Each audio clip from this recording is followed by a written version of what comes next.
Hi, and welcome to the Coming Strength and Fitness Fitcast. I'm Jill, coach and owner of CSNF, and I'm here along with my team to take your fitness experience to a new level.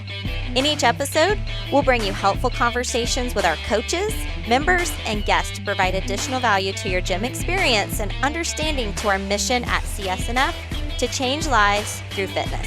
Hope you enjoy the episode. Coming Strength and Fitness, thank you so much for tuning into a special episode of the Fitcast here. In several previous episodes, we have tried to provide helpful content and why we do what we do as far as coaching, programming, CrossFit Kids, all things. But this is a special episode dedicated to Coach Jeff. If you don't know Coach Jeff, we thought we would actually kick things off a little special today, a little bit unique. So just to give you context, our head coach, Jordan, who's actually on this podcast, Jordan, say hey. Hey. Hey, he actually asked all of us coaches to update our bios for our website just to kind of give some context on who we are, all this stuff, blah, blah, blah, blah.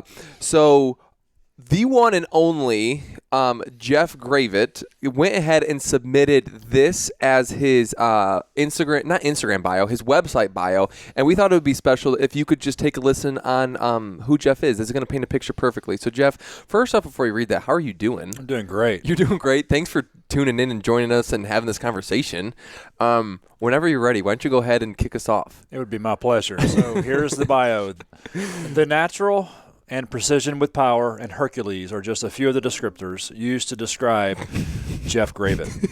Since the days of his childhood, Jeff was destined for greatness. Jeff's athletic career began at an early age when he received his first basketball.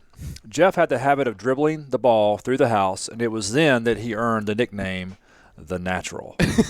Jeff was the MVP of his 12-year-old basketball team and once scored an astonishing 48 points in a park and rec game, a record that he believes still stands to this day, although he's not real sure.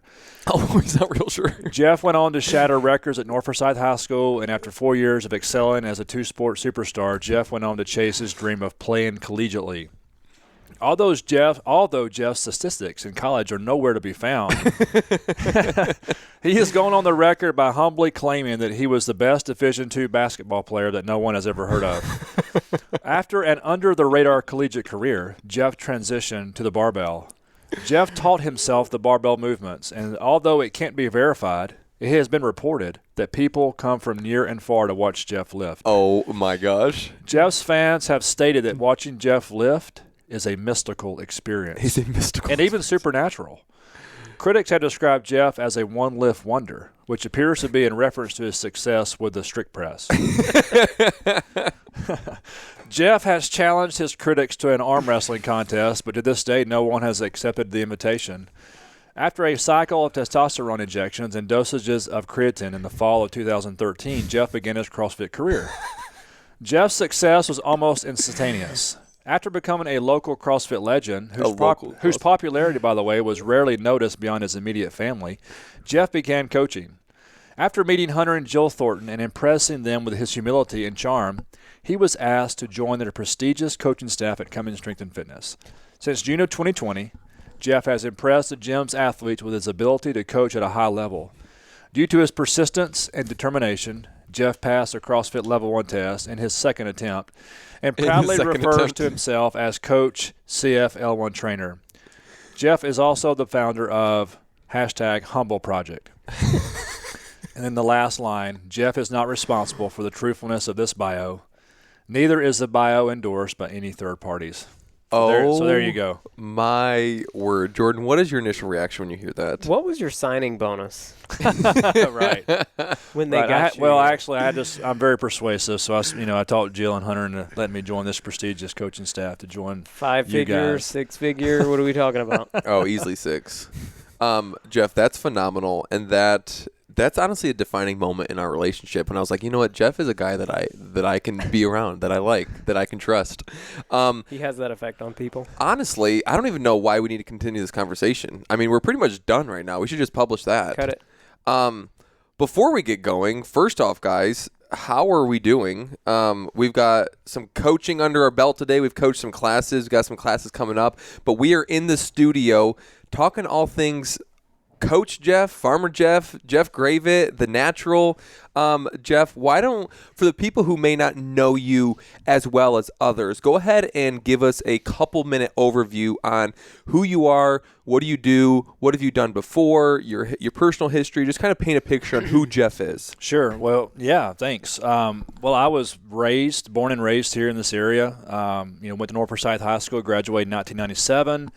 Was of course, like most of us here, was into sports. Went on to play basketball in college for a few years and kind of blew out a knee during that time, and ended up going to school at Georgia Tech. And it's kind of around that time is when I really felt a strong call into ministry. And I went from when I graduated Georgia Tech, I went straight into seminary. And 4 years later, graduated with a Master of Divinity, and kind of began serving at different churches as youth pastor. I was at a Christian school here in the area for a few years. I was a sports pastor at a mega church nearby. And the last 8 years, I've been working with Fellowship of Christian Athletes. And during the time of working with FCA, I got into CrossFit, and bang, 8 years later, here I am at Come In Strength and Fitness. Just like that. How tall are you, Jeff? Around 6'3.5". Perfect CrossFit build. Yeah, right. How tall are you, Jordan? 5'6". 5'6"? Yeah. I thought you were like 5'8". We can call it that. And don't let me forget, though, I also married my high school sweetheart. We've been married right at 19 years and got 3 kids, 16, 15, and 11.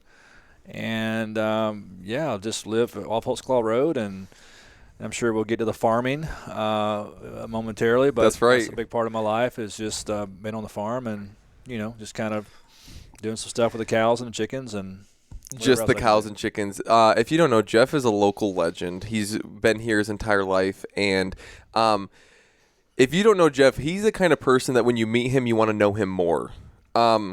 Jeff, I was going to ask, you do have a family. You are married and you have kids. You just went into that. But another slice of your life is you do live on a farm, and you do have several animals that live on your property. That's right. Which is why I sometimes call you Farmer Jeff, because I will take my small young kiddos on a field trip to Farmer Jeff's to go see the cows.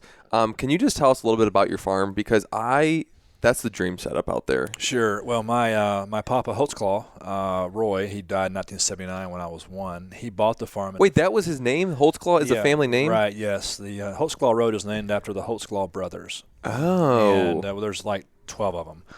And the three big brothers went and bought all the property on Holtzclaw Road. Okay. And it was basically 2 farms. And my papa, Roy, bought 100 acres of the property, and ever since the 50s, it started out as a dairy farm. We had Holstein cattle, and the black and white ones, Chick-fil-A cow, and we had a bunch of those. And so I kind of was instilled with me at a very young age is just that, the ethic of working. So it was just a big part of my life. I mean, when you live on a farm, you can't decide not to work. That's true. And so we've got about 100 head of cattle. I enjoy the raising heifers, and then when they get to about 650 pounds, we either sell them or we breed them back into the farm. And we've got chickens.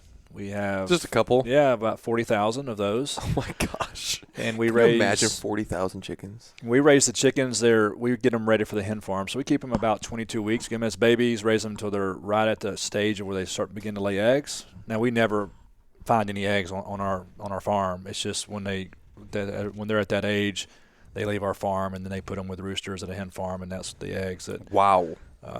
So that's a big part of our life is the farm. And I think what's significant. Oh, sorry, you were. So what you're referring to is bringing the kids is that we've got into recently of feeding the cows bread. So we've worked out some contracts and things like that where we get bread that's expired. And the cows really enjoy it. Yes. Very addictive. Yes. We've learned. Yes, they love it. Jeff can call the cattle at least a half a mile away. I'm not going to ask you to do your special call on the podcast. Thank you. But you do have a special call. You can literally summon the cows. I've witnessed it. It's a gift.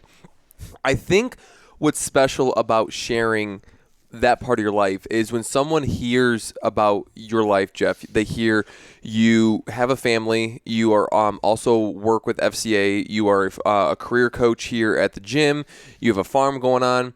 You're a busy guy. You have a lot of buckets. You have a lot of balls that you're juggling, right? Which I think a lot of people can resonate with right now, whether they are a business owner, they're volunteering at their church, and they have kids, and they want to work out, or whatever balls they're juggling, they can relate to that.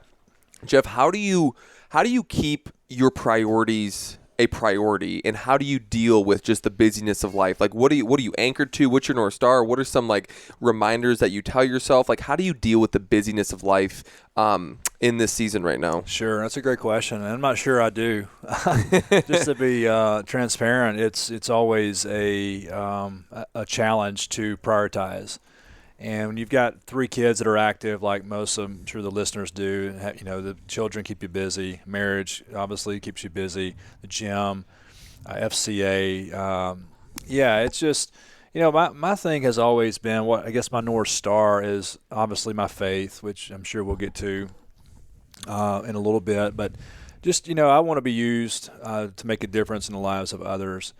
I'm not a big extrovert. So, I think for some people I come across as being a little bit quiet, reserved.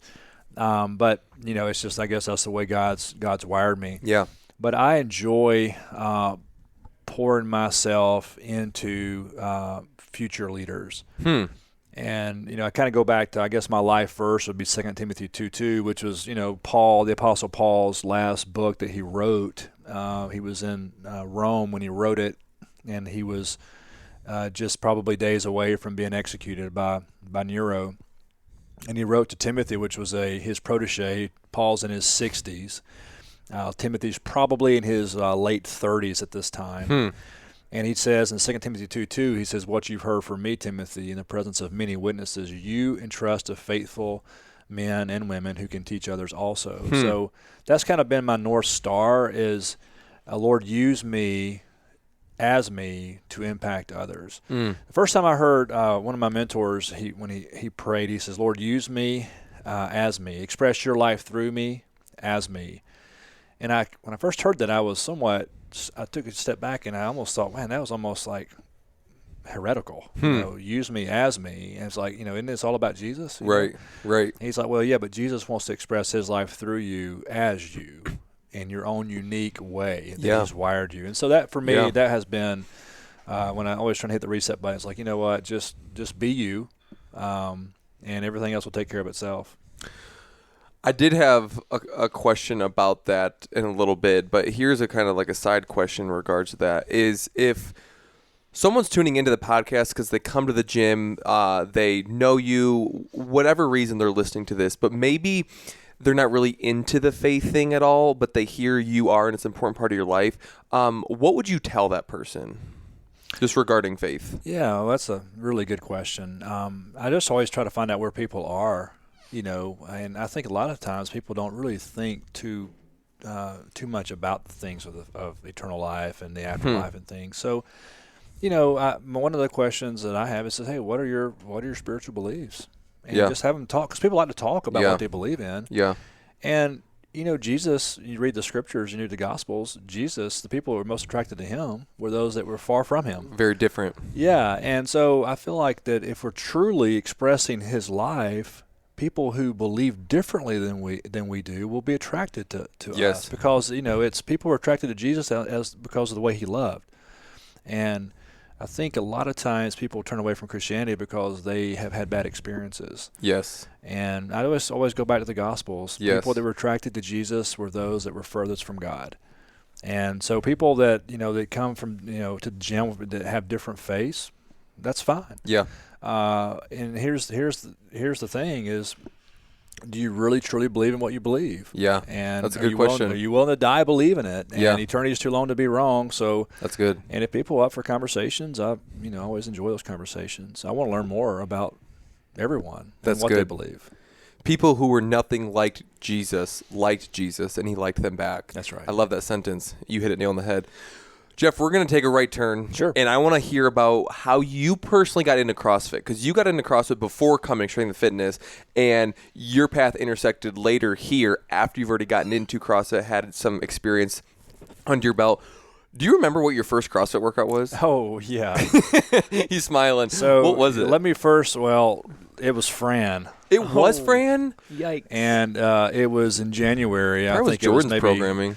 It was 2000, maybe 14. So just kind of to backtrack 6 months before then, my wife was doing a boot camp with some girls, and they went and started the CrossFit. And my wife, for 6 months, all I heard about was CrossFit, workouts. So Alicia got into it before you. Alicia got into it before I I didn't did. know that. Yeah, and I was doing I was doing the Gold's Gym, and the bench press, the big muscles, trying to get big, and I didn't care about being fit. I just want to be big. You just want to be big. Right. And so Alicia started CrossFit, and all she talked about was CrossFit. And I'm like, I got to go check this place out. Yes. So I remember I went to the gym, and I showed up and just observed.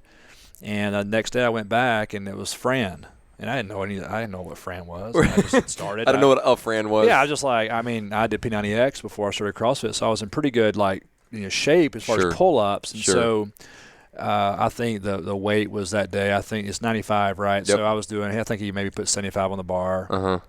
And I could do the pull-ups fine. I was almost doing strict chest to bar because I'd done so many pull-ups with P90X. So yoked. And now I got completely wasted. When I got to 9, I don't even know if I was able to even really finish the pull-ups. Oh, my gosh. And I remember it was the coldest day that we had in, I don't know, years. Yeah. And so here I'm doing Fran on the coldest day, had never done any CrossFit before. Oh, my God. I had, what is it called, the frozen lungs? Yeah, the frozen lungs. It was bad. But I was addicted immediately. Yes. It was that instant. Jordan, what was your first CrossFit workout? I forget. It was Fran. Yours was Fran too? Mm-hmm. Wow. Did you have a similar experience? It sounds like I didn't do as well as Jeff did. How long did it take you? I can't even remember. I'm sure I was in the 12 minutes or so. I don't know. Mine was probably around 15 minutes. I didn't even know how to do a thruster. So I did a front squat and a strict press. Yeah. And I did strict pull-ups. Oh, my gosh. And I was destroyed. Oh, my gosh. It probably took me 15 minutes. My first workout was a benchmark girl workout called Barbara, which is 5 rounds of 20 pull-ups, 30 push-ups, 40 sit-ups, 50 air squats, but there's a 3-minute rest in between each round. Mm-hmm. But the programming was no rest. It was 5 rounds straight through, and it took me 30 minutes. I did all the pull-ups strict, and I went out and literally laid in the snow afterwards because I'm from Michigan, and there was 2 feet of snow on the ground, and I just, in my shorts and T-shirt, just laid in the snow, and I was like, what the heck was this? And I have done it ever since. Sounds like we have similar experiences. Perfect. So, Jeff, that was your first experience. Talk to us about that moment into today. Talks about your CrossFit journey on where'd you start. I know you have a garage gym and everything you do with your family. You also coach here. Take us down that journey. Yeah, like I said, I was immediately addicted. And living on the farm, we have a stable that's attached to a horse stable that's attached to our garage, and it was really we haven't had horses in years, and so I just thought, hey, what a great idea would be to pave that and then just turn it into a little gym. Yeah. And so my wife and I turned that stable into a gym. We call it Farm Fit. Farm Fit. And so when people on our road, a lot of CrossFitters live and are in our family, so they use our gym all the time. Really? Yeah. Oh, that's cool. In fact, during COVID, we got people were using it so often that we had to have a sign up for them.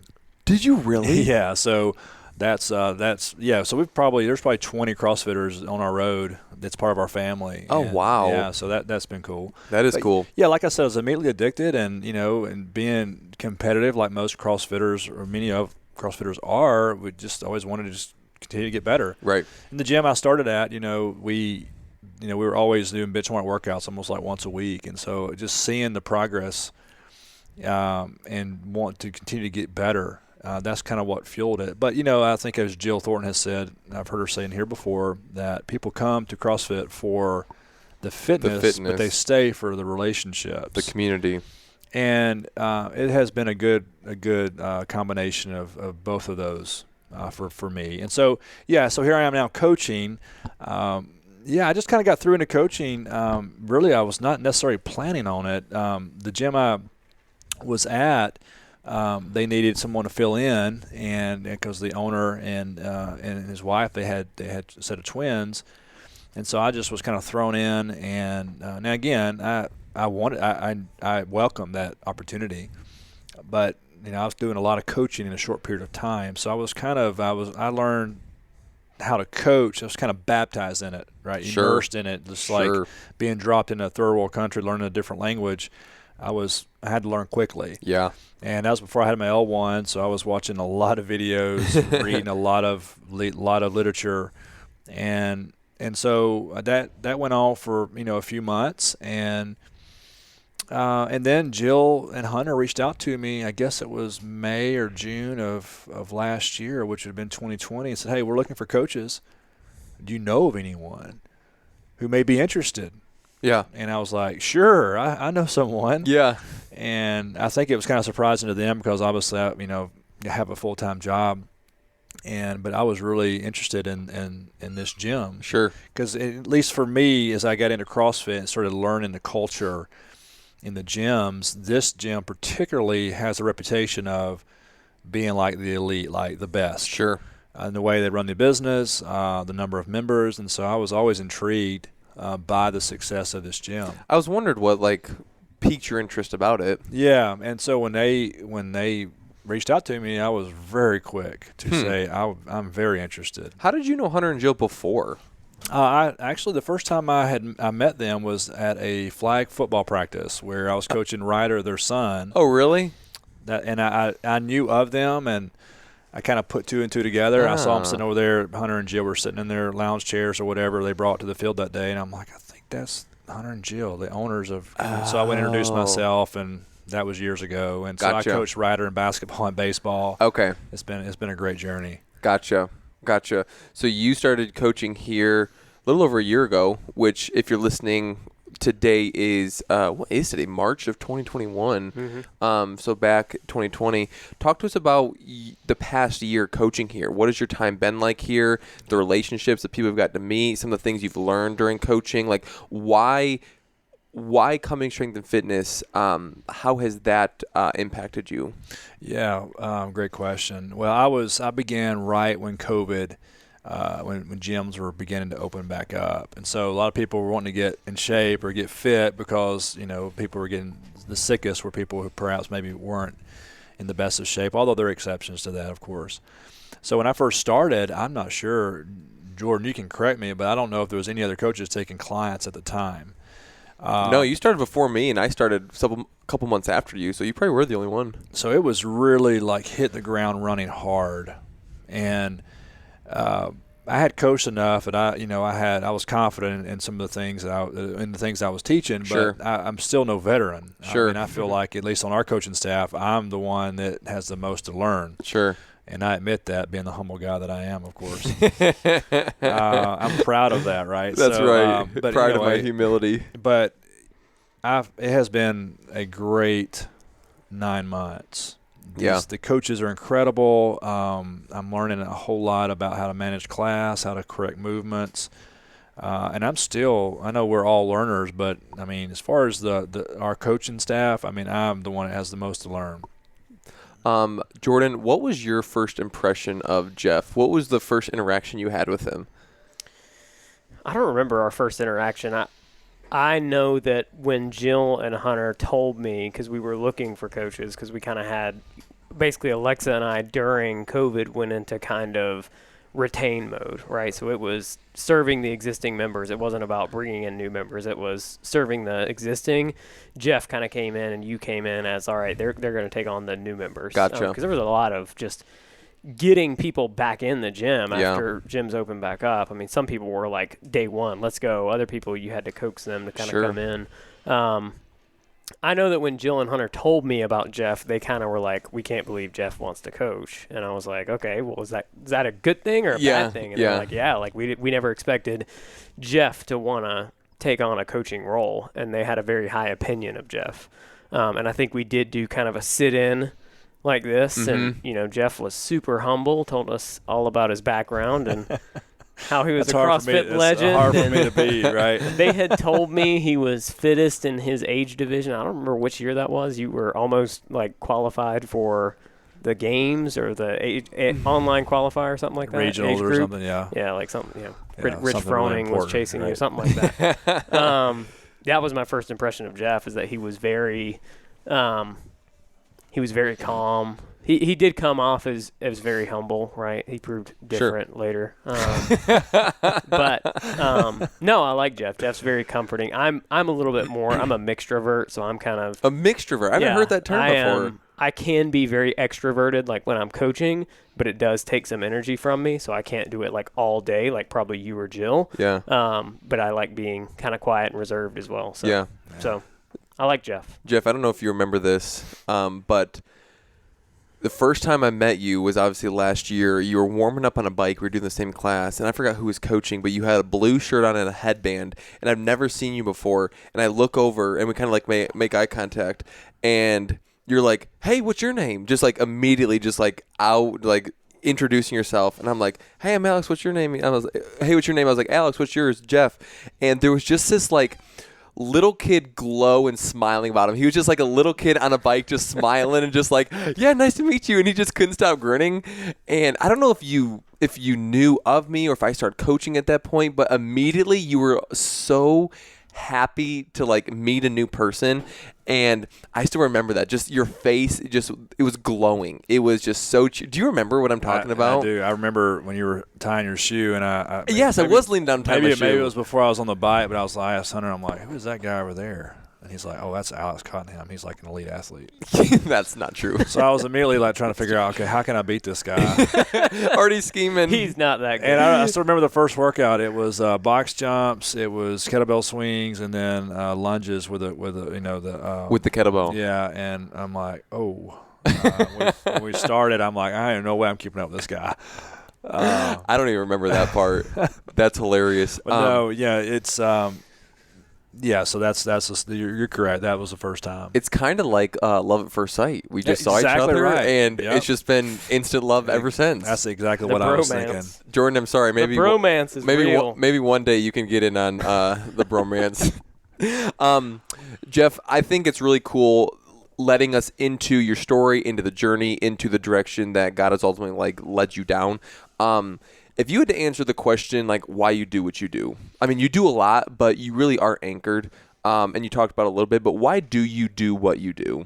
Like I said, I'm going back to 2 Timothy 2:2 is what provides me an opportunity to meet people like Jordan and Alex, and to talk to people in the right way at the right time about my faith, which is, to be a Christian.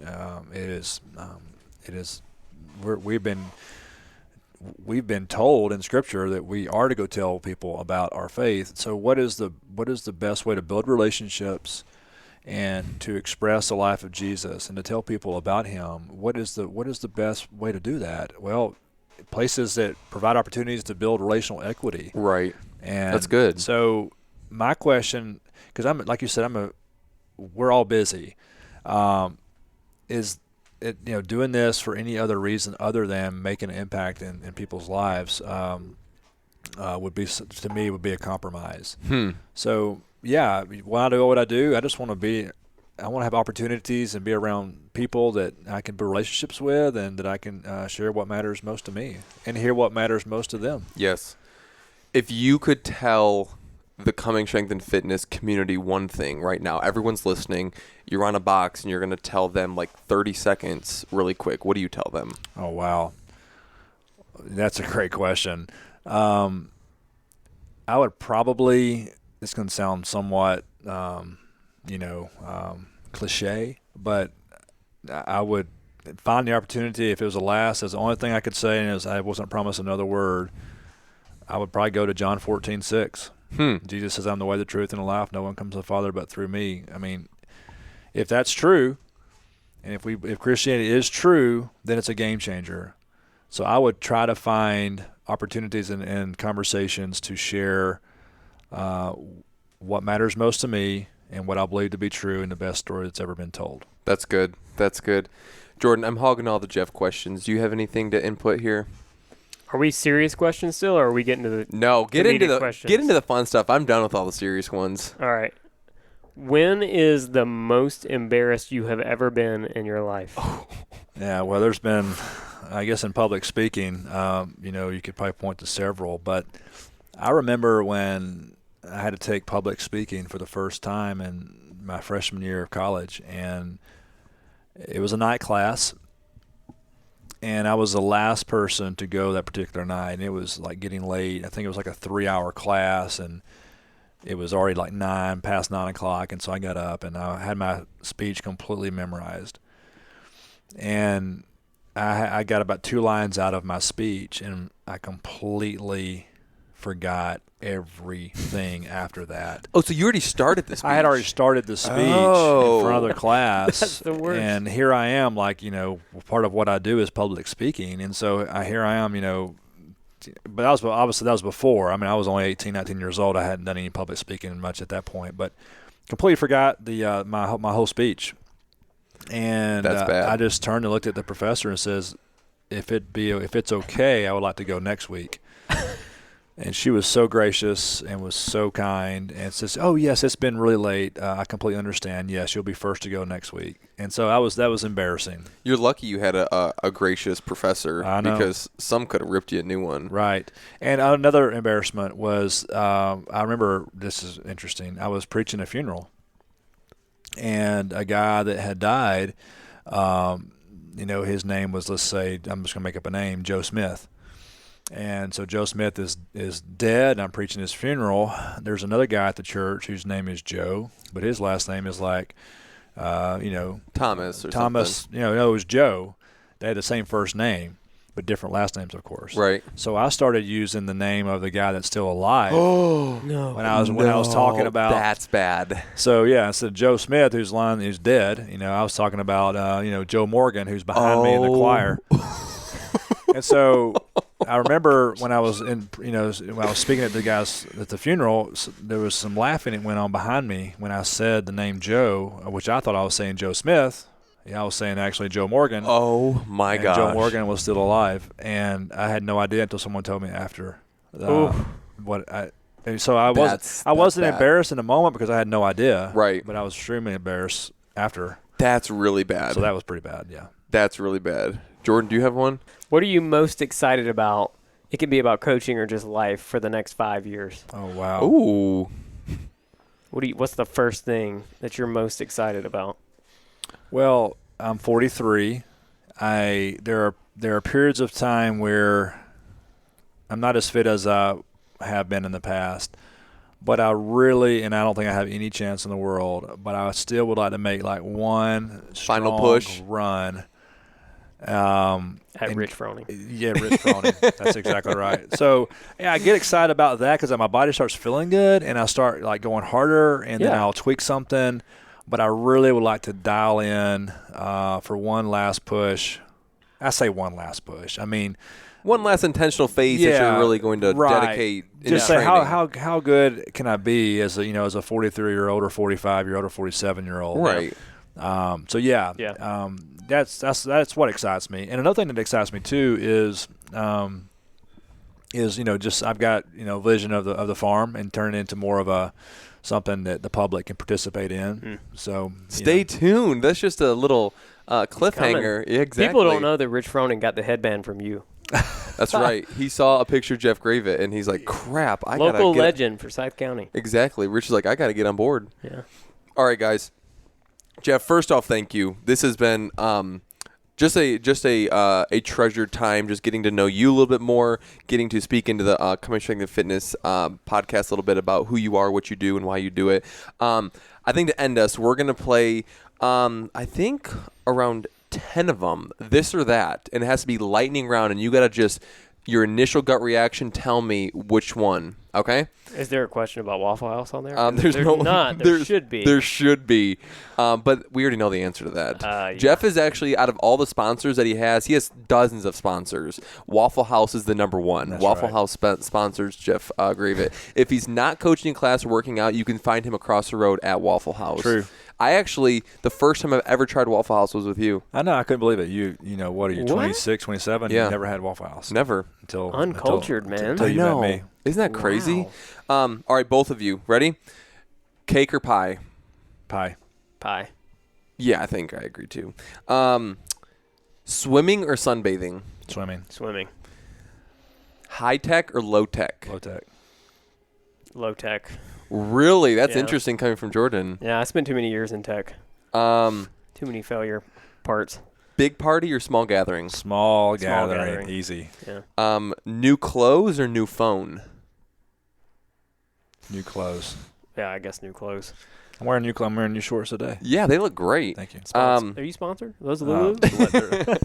One of his many. I'm working on this one. One of his many. Funny friend or smart friend? Funny friend. Yeah, I think funny friend. Football or basketball? Basketball for me. Football. Work hard or play hard?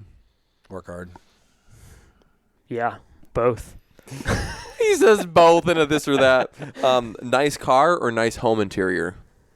Home interior. Home interior, for sure. Laundry or dishes? As in a task we're doing? Laundry or dishes? Laundry. Oh. Dishes. Dishes for sure. We have machines for both. What's the... Well, you have to do laundry, fold laundry. You have to do it, or you're putting the dishes in there and putting them away. Manual dishes. If we're talking about either folding your laundry, putting it in, taking it out of the hamper, or getting it out of the sink. Well, the reason why I say laundry right now is because in our home with 3 kids, we're like 2 to 3 loads a day. That's insane. So I remember that. Dishes all day, every day. I remember that as when I had 2 or 3 kids in high school. Jogging or hiking? hiking. Yeah, hiking. Bath or shower? Shower. Last one. Netflix or YouTube? YouTube. Yes, I agree. Yeah, I so agree. Netflix is mostly entertainment. Thank YouTube you. is educational as well. Yeah, I go to bed each night listening to a YouTube video. Seriously. Just listening. I mean, this podcast is on YouTube. Shameless plug right here. Go to YouTube. Follow Coming Straight Fitness Podcast. Educational. Honestly, out of like Facebook, Twitter, Instagram, I mean, rarely go on social media as it is. Sometimes I will. But I will just go to YouTube and just like watch random YouTube videos. That's my number one. Have you ever searched YouTube for Jeff Gravitt? No. Is there a video? I don't know, but we should certainly do that after this is over. Let's go scrap it. If you guys have an extra 5 minutes, go that might YouTube be the Jeff preview Gravitt. for this. Wait, you actually know of a video that you... No, but I'm just thinking maybe we can... Oh, maybe there's some dirt that we can go and cover about Jeff. Or maybe we can ask Alicia for some VHS tapes. I don't know. That would be even better. Be even better. Jeff, thank you so much for this time, your commitment to Coming Straight Fitness. You make us better. You're the kind of person that I want to be like and model. I appreciate you, Jordan. I appreciate you and your input and your feedback and all this stuff. Guys, thank you so much, and we will see each of you on another episode of the Coming Strength and Fitness Fitcast. Have a good one, guys. Thanks. Bye-bye. Thank you for joining us today, friends.